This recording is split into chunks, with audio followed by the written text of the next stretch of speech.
Todos los días, alguna persona siente que se le acaba el mundo. Usted sabe exactamente de qué yo estoy hablando, porque yo estoy seguro que usted, al igual que yo, se ha sentido así en algún momento.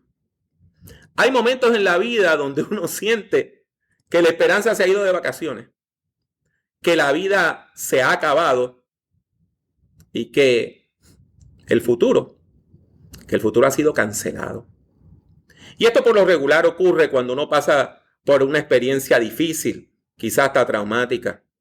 Por ejemplo, cuando a uno lo diagnostican con una enfermedad súbita, que uno no la esperaba. Cuando termina una relación amorosa, eso siempre es difícil, sobre todo si ha sido muy intensa.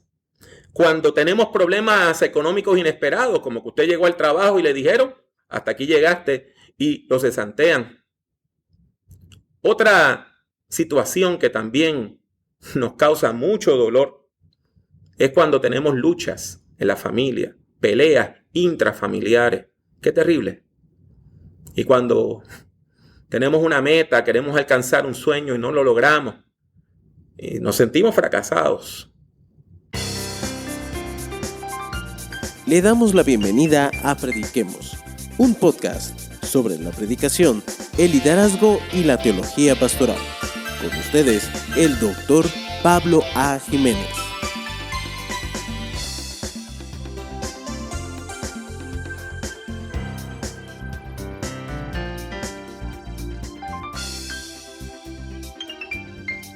Sin embargo, sobre todas estas condiciones hay una muy en particular que se destaca, y es la pérdida de un ser querido. Cuán difícil es perder a un ser querido, sobre todo cuando ha sido una persona muy cercana y una persona significativa que le ha dado propósito, sentido de propósito a nuestra vida. Qué difícil es. A veces se siente como una tarea imposible. Por eso fue que los discípulos y las discípulas de Jesús pasaron un tiempo tan horrible ese viernes de la Semana Mayor. ¿Por qué? Porque ese viernes ellos vieron colgar de una cruz a aquel que le había dado esperanza, aquel que le había dado sentido a sus vidas. Aquel oscuro viernes, cuando el sol se negó a salir porque estaba de luto, Jesús expiró y clamando a gran voz dijo: Padre, en tus manos encomiendo mi espíritu. Y su deceso fue tan y tan impactante que hasta el centurión, o sea, el jefe de la cuadrilla militar que asesinó a Jesús, tuvo que decir verdaderamente: este era un hombre justo. Jesús muere. Y como muere en una cruz, probablemente lo que se esperaba era que sufriera la misma suerte que todos los crucificados. Y déjeme explicarle un poquito qué pasaba por lo regular con una persona crucificada. De acuerdo al judaísmo, específicamente a la interpretación que tenían de Deuteronomio 21-23, una persona crucificada quedaba maldita. Por eso rara vez se enterraba en una tumba. Los romanos acostumbraban a hacer un gran hueco, una fosa común, y tirar cadáver sobre cadáver sobre cadáver. En el judaísmo eso no se permitía, pero los romanos lo hacían. Y no le tiraban mucha tierra por encima, porque como iban a seguir echando cuerpos, lo que le echaban era un poco de cal para atemperar el mal olor. Y las aves de rapiña hacían fiesta. Eso es lo que le esperaba al cuerpo de Jesús. Sin embargo, ocurrió algo sorprendente. Y es que un líder del judaísmo, un político importante, miembro del Sanedrín, del concilio, de ese parlamento, de esa legislatura colonial que tenían los judíos, llamado José de Arimatea, fue a donde el gobernador militar y le pide el cuerpo de Jesús. Fue un acto muy valiente, porque recuerden, acaban de asesinar a Jesús.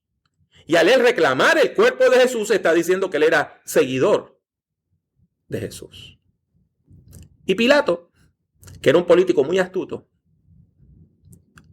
se podía negar a dejar que este señor enterrara a Jesús. Sin embargo, era un político importante, le estaba pidiendo un favor, y si le pedía un favor, le quedaba a deber un favor.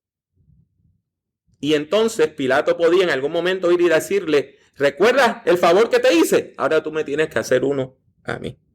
Y le entrega el cuerpo de Jesús. José de Arimatea tenía una tumba que nadie había utilizado y la dedica para que Jesús sea enterrado allí. Pero hay algo que no está claro en el texto bíblico y que si usted no conoce un poco acerca de la historia bíblica y del contexto del Nuevo Testamento, usted puede pasar por alto. Y es que José de Arimatea está jugando contra el reloj. Tiene poco tiempo, hay premura. Porque Jesús baja de la cruz a eso de las 3 de la tarde, ¿verdad? Su cuerpo es bajado de la cruz a eso de las 3 de la tarde por los romanos. Y recuerdan que le dije en uno de los sermones anteriores que cuando comenzaba el nuevo día. ¿Recuerdan? El día en los tiempos de Jesús, en el judaísmo se entendía que terminaba cuando llegaba el atardecer. Y una vez caía el sol, terminaba este día y comenzaba el otro. O sea, que el sábado iba a comenzar el viernes a eso de las 6 y algo de la tarde. Así que José de Arimatea se apresta a enterrar el cuerpo de Jesús. Claro está, este era un hombre con dinero, así que él no hizo la tarea él mismo, él tenía criados y siervos que se encargaron de todas esas tareas. Sin embargo, déjenme decirle que eran muchas las cosas que tenían que hacer. Déjenme explicarle un poquito. Y para que vean por qué era considerado trabajo el enterrar a un muerto. Y no se permitía hacerlo en el día de reposo. Había todo un ritual que seguir con el cuerpo de Jesús. En primer lugar, había que lavar el cuerpo para purificarlo ritualmente. En segundo lugar, había que envolverlo cuidadosamente en una sábana que le servía de sudario, como decimos en América Latina, de mortaja. Y era un proceso bien difícil porque solamente se quedaba esta parte de la cara, los ojos, la nariz, la boca. Todo lo otro tenía que estar cubierto por ese lienzo, por esa sábana, por ese sudario. Entonces, la persona era colocada en un sepulcro y los sepulcros eran cuevas. Ahora, la tumba ya estaba preparada. Así que, ¿qué quiere decir eso? Que cuando usted entraba había una piedra que había sido tallada para que pareciera una cama. Había una piedra que había sido tallada para que pareciera una cama, un lecho. Y ahí se acostaba el cuerpo de la persona que había muerto. Entonces se sellaba la tumba con otra piedra tallada, redonda, tan grande que a veces pesaban 2000 libras, y rodaba en una canaleta que tapaba la entrada de la tumba. Ahora bien, hay otro elemento que no podemos olvidar, y es el siguiente. En aquel tiempo se acostumbraba, en los tiempos de Jesús, en Jerusalén, en el judaísmo, que las mujeres de la familia llevaran flores, especies aromáticas, plantas de olor, ungüentos, aceites perfumados y que se colocaran encima del cuerpo de la persona que había muerto. ¿Para qué? Bueno, primero para ungirlo, pero también para evitar los malos olores que venían con la descomposición. Eso lo tenían que hacer las mujeres.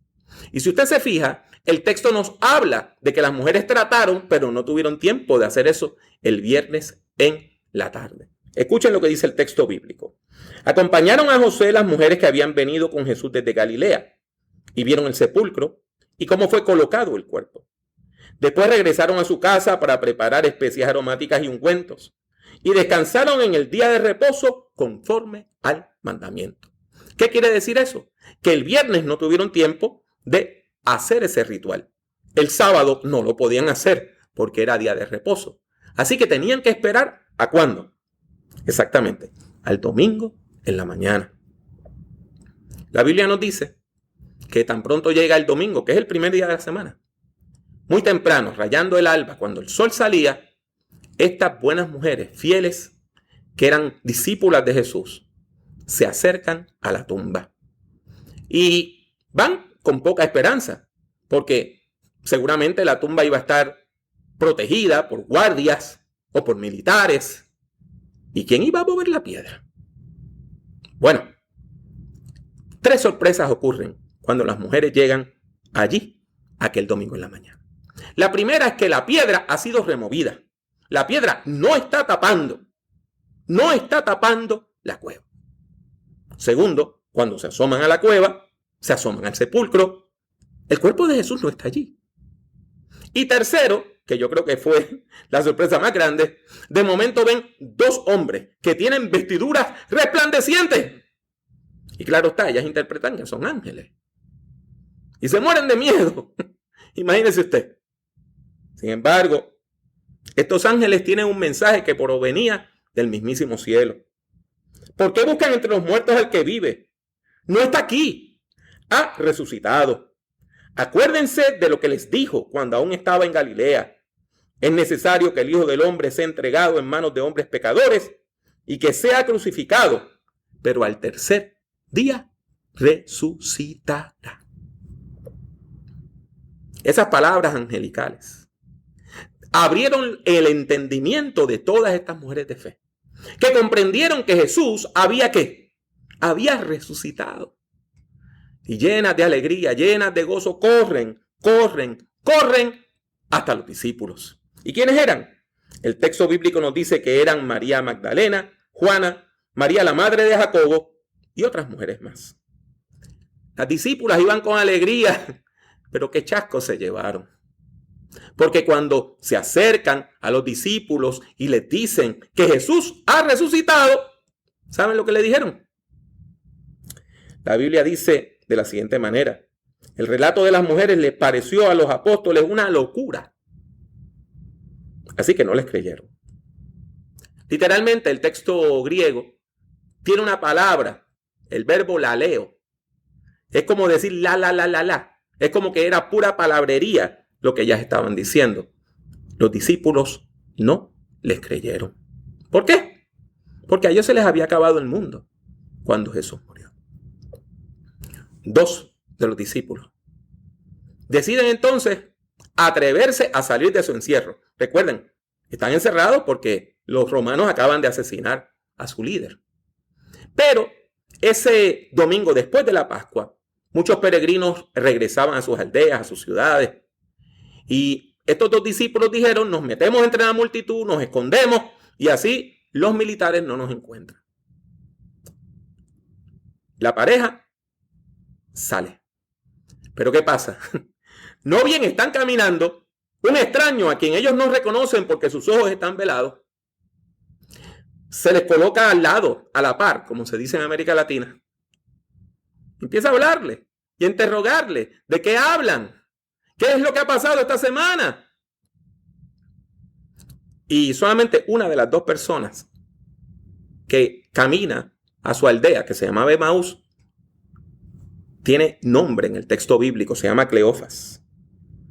Y noten cómo este hombre reacciona con violencia a las palabras de Jesús. ¿Eres tú el único forastero en Jerusalén que no sabe lo que ha sucedido en estos días?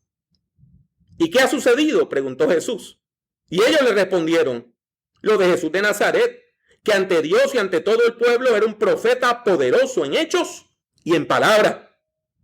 Pero los principales sacerdotes y nuestros gobernantes lo entregaron para que lo condenaran a muerte y lo crucificaron.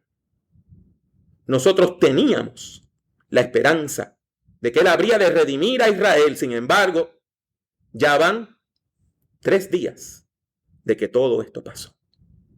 Aunque también nos han dejado asombrados algunas mujeres de entre nosotros que fueron al sepulcro antes de que amaneciera. Como no hallaron el cuerpo, han venido a decirnos que tuvieron una visión en la que unos ángeles le dijeron que él vive. Algunos de los nuestros fueron al sepulcro y encontraron tal y como las mujeres lo dijeron, pero a él no lo vieron. Si usted analiza estas palabras, estas son las palabras de un hombre que ha perdido la esperanza. Como él mismo dice, nosotros teníamos esperanza. Yo he leído esa frase 1000 veces y la leeré 1000 veces más y siempre me conmueve. Qué triste es cuando una persona dice: yo tenía esperanza, porque eso quiere decir que ya no la tiene. Si usted recuerda bien, en el sermón del Viernes Santo yo le dije que, a mi juicio, les propuse que el Viernes Santo es el peor día de la historia. ¿Por qué? Porque revela la profundidad del pecado humano. Pero si el peor día de la historia es el día cuando a usted se le acaba el mundo, cuando a usted se le muere la esperanza, cuando usted comprende la profundidad de su propio pecado, entonces le propongo otra idea. El mejor día de la historia es cuando se recupera la esperanza. Sí, cuando se recupera la esperanza. Les propongo pues que el domingo de Pascua de Resurrección es el mejor día de la historia porque es el día cuando Jesús vence la muerte con poder. Y la resurrección de Jesús es la resurrección de la esperanza. Este es el mensaje más importante, más contundente, más poderoso jamás predicado en la historia del mundo. Y su impacto no se hace esperar. Tan pronto Jesús comienza a hablarle, a explicarle a los caminantes a Emaús que Jesús tenía que sufrir, que esto ha ocurrido porque es parte de un plan de Dios, que esto ha ocurrido porque de alguna manera Dios tiene la voluntad de salvar al ser humano y que Jesús tenía que morir, pero que iba a resucitar. ¿Sabe lo que ocurre? Los caminantes recuperan la esperanza. Y la Biblia nos dice que cuando llegan a su aldea, Jesús hace como que va más adelante y dice, no, quédate con nosotros. Y lo invitan a su casa. Y por eso se piensa que era una pareja, que eran un hombre y su esposa, los que invitan a Jesús a su casa. Entonces lo sientan a la mesa y él se sienta a la cabecera como si fuera el dueño de la casa. Y parte el pan. Y cuando toma el pan, hace un gesto que los discípulos reconocieron. Jesús tomó el pan, dio gracias, lo partió y lo dio. ¿Recuerdan? Eso fue lo que Jesús hizo el jueves en la noche, cuando instituyó la cena del Señor. Y ahí sus ojos son abiertos y se dan cuenta que es Jesús. Es Jesús. Es Jesús. Y aunque Él desaparece, el corazón de los discípulos queda lleno de gozo, lleno de pasión, lleno de entusiasmo, tanto que ellos mismos dicen, no ardía en nosotros nuestro corazón mientras nos estaba exponiendo las Escrituras.